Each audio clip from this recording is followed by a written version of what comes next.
Faisal water صاحب، اب Saint کا آج اجلاس تھا، آپ بھی وہاں پر موجود تھے، تو یہ جو خودکش حملہ ہوا ترلائی کلام میں، اس پہ گفتگو ہوئی، آپ اس گفتگو سے کچھ زیادہ مجھے خوش نظر نہیں آ رہے، لیکن آپ کو لگ نہیں رہا کہ اس وقت تو اپوزیشن اور گورنمنٹ ایک پیج پہ نظر آ رہے ہیں اس سارے معاملے پہ، اور اگر ان دہشت گردوں کے خلاف کوئی بڑی کارروائی ہوتی ہے تو کہیں سے کوئی مخالفت تو نہیں ہوگی؟ عیسیٰ، پہلے میں آپ کا سوال کا پرانے کا جواب دے دوں گا. ایوب خان صاحب کی آپ نے بات کی، ان کے بنائے ہوئے ڈیم پہ آج تک آپ زندہ ہیں. میں آپ کو مثالیں دے رہا ہوں، ٹھیک ہے. اس وقت کا انفراسٹرکچر جو بنا تھا، یہ کتنے سال پرانی بات ہے سر؟ آپ کے حساب سے کتنے سال ہے؟ مجھے تو کیلکولیشن نہیں ہے، آپ بتائیں کتنے سال ہے سر؟ کافی بنتے ہیں، 50 سے اوپر ہو جاتے ہیں. 50 سال کے بعد آپ ایوب خان کے ڈیم پہ آج تک پاکستان کھڑا ہوا ہے. یہ 50 سال کی اور ایوب خان کا پوتا عمر ایوب خان اپوزیشن لیڈر تھا، اس کو ڈسکوالیفائی کر دیا. میری بات سنیں. دوسری چیز یہ کہ آپ نے مشرف صاحب کی بات کی. مشرف صاحب کے دور میں آپ کو میڈیا کو آزادی ہوئی، اور 2018 سے جو پابندی لگی ہوئی ہے وہ آج تک پابندی لگی ہوئی ہے نا آپ پہ. جمہوری لوگوں کی پابندی ہے نا، 2018 میں بھی تھی، آج بھی ہے. مشرف دور میں بھی میرے پہ پابندی تھی. آپ کی بات نہیں کر رہا ہے، لیکن میں آپ کی اس بات سے اتفاق کرتا ہوں کہ مشرف دور میں جو میڈیا کے ساتھ ہوا، میرے پر بھی پابندی لگی، اتنا برا نہیں ہوا جو 2018 آنورڈز. تو سر جو آپ کی جمہوریت ہے نا 2018 کے بعد اور آج کل بہت زیادہ ہوا. تو بس پھر کلیئرٹی رکھیے نا سر. تو پھر یا ان کو گالی دے دیں یا ان کو اچھا کہہ دیں. اب وہ دنیا میں نہیں ہے تو اس لیے میں آپ سے برائیاں نہیں کرنا چاہتا. سمبولک بات کریں تو یہاں جو جن کو آپ کو گالیاں دینی ہیں وہاں پھول برسا رہے ہیں، اور جہاں آپ کو جوتوں کے مالے پڑھانے چاہیے وہاں بہار بنا رہے ہیں. تو اگر آپ کا طرز سیاست، جنرل پاکستانیوں کی بات کر رہا ہوں، تو میں تو اس کا کچھ نہیں کر سکتا نا سر. میں تو بول سکتا ہوں، میں لڑ سکتا ہوں، برداشت کر سکتا ہوں، ڈسکوالیفیکیشن دے سکتا ہوں، ٹھیک ہے، کوئی پرابلم نہیں ہے. لیکن آپ نظام میں چینج کرنے کی بات نہ کریں. ایک جگہ پہ ہم بھی نہیں کھڑے ہو رہے نا، اس پروگرام میں نہیں ہم تو کھڑے ہو رہے. جہاں تک آپ نے کی سینٹ کی بات، دیکھیں اپوزیشن اور گورنمنٹ تو ہمیشہ سے ایک پیج پہ ہی تھی. یہ تو ڈرامہ تو آپ کو پتہ ہی پہلے دن سے. معذرت، میرے کولیگ بیٹھے ہوئے برا مان جاتے ہیں، لیکن کمپرومائز تھے. لیکن آج سینٹ کے اندر ایک عجیب تماشا دیکھنے ملا. سینٹ میں سب بات کر رہے تھے، سب کو تکلیف تھی، بہت بڑا سامنے ہوگا، لیکن اچانک سے اس کے اندر سیاست آ گئی. سیاست کے اندر پھر سیاسی ڈیفینس شروع ہو گیا، اور ڈیفینڈ کرتے کرتے گالم گلوچ اور چیختے چلانے تک آ گئے. اور حاصل رسوخ اس کا کیا تھا؟ تم دہشت گرد، تم دہشت گرد، تم دہشت گرد، تم دہشت گرد.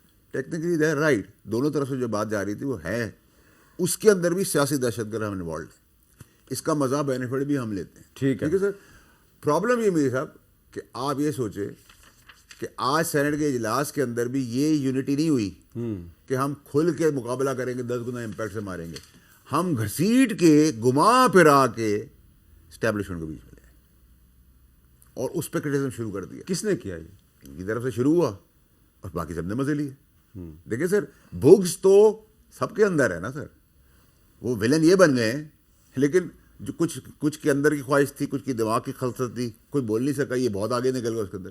تو یہ مزہ دیتے ہیں، سب مزہ لیتے ہیں. آج ایک بڑے اہم رہنما کو آپ ملنے جا رہے ہیں، ان کی پارٹی بھی تھی اس میں.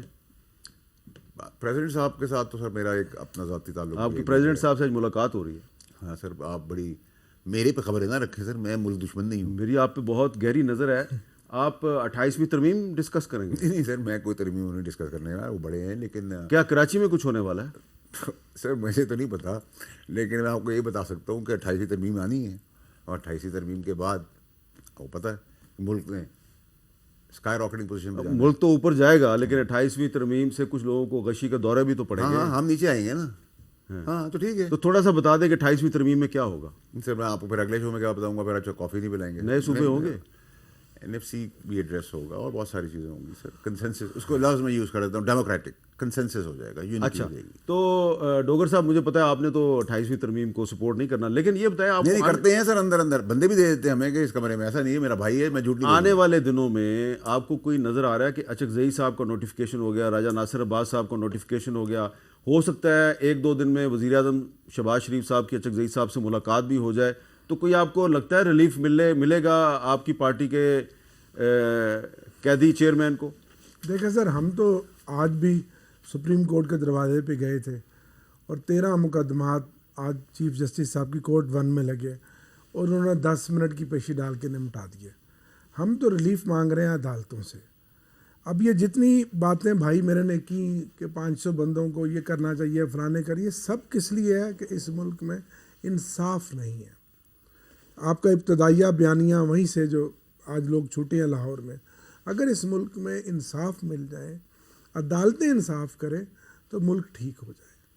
جو کچھ مرضی پیچھے ہو رہا ہو، جتنے مرضی گند ہو، کرپشن ہو، خرابی ہو، اگر عدالت انصاف کرے نا جی تو وہ ملک آگے چلتا ہے. آج بھی ہمیں امید ہے کہ آج نہیں تو کل، گو 28ویں ترمیم کی بات کر رہے ہیں، 26ویں اور 27ویں ترمیم میں عوام کے لیے کچھ نہیں تھا. اپنے اقتدار کو دوام پہنچانے کے لیے، اپنی آمرانہ پالیسیوں کے تسلسل کے لیے اس پارلیمنٹ کو استعمال کیا. رات کو شب خون مارا، ترامیم کرائی گئی، آپ ضمیر خریدے گئے. اس وقت آپ کے جو ویورز ہیں، جو آپ کو لوگ سن رہے ہیں، وہ یہ جاننا چاہتے ہیں کہ تحریک انصاف آنے والے دنوں میں مفاہمت کی طرف جاری ہے یا مزاحمت کی نہیں طرف سر، جاری ہے؟ نہیں دیکھیں، ہمارا تو جو بھی فیصلہ ہے وہ ہمارے لیڈر عمران خان صاحب نے کرنا ہے. ہم تو مزاحمت بھی کر رہے ہیں، ایک آئین میں رہتے ہوئے تو یہ جو جدوجہد بھی کر اچکزئی رہے صاحب ہیں. کی ملاقات ہو رہی ہے شہباز اور شریف صاحب اچکزئی سے، صاحب کا جو اپوزیشن لیڈر بننا یہ ان کا حق تھا. ٹھیک ہے، کوئی یہ بھیک میں، یہ خیرات میں تو نہیں. ایک چیز آپ لوگوں نے ملی نا دستخط کیے تھے ان کہ کے لیے. 76 ممبران قومی اسمبلی اپوزیشن کے کہہ رہے ہیں، اور یہ 22 میں اپوزیشن لیڈر بنے ہیں جن کی تعیناتی میں یہ اتنے رکھنے ڈالے گئے، ورنہ پہلے تو کبھی نہیں ہوا. کیسے میں نے شہباز شریف صاحب کو اپوزیشن لیڈر میں میرا بنیادی رول تھا، بینگ رولنگ پارٹی کے چیف وپ. ہم نے تو ان کی پارٹی نے لکھ کر دیا، ہم نے نوٹیفیکیشن کر دیا. جب وہ چلے گئے دوسرے آئے رانا تنویر صاحب، ہم نے ان کا کر دیا. تو یہ عجیب رنگ ہے، یہ عجیب ماحول ہے. اب میں نے ایک ایسا سوال آپ سے پوچھنا ہے کہ اس کا جواب جو ہے وہ شاید آپ کے لیے آسان بھی ہو، مشکل بھی ہو. وہ سوال یہ ہے کہ اگر آپ کی حکومت ہوتی اور T20 ورلڈ کپ میں پاکستان نے انڈیا کے ساتھ میچ کھیلنے سے انکار کر دیا ہوتا، اور اس کے چند دنوں کے بعد آپ دوبارہ فیصلہ کرتے کہ جی ہم انڈیا کے ساتھ میچ کھیلنے کے لیے تیار ہیں، تو آپ کے کیا جذبات اور احساسات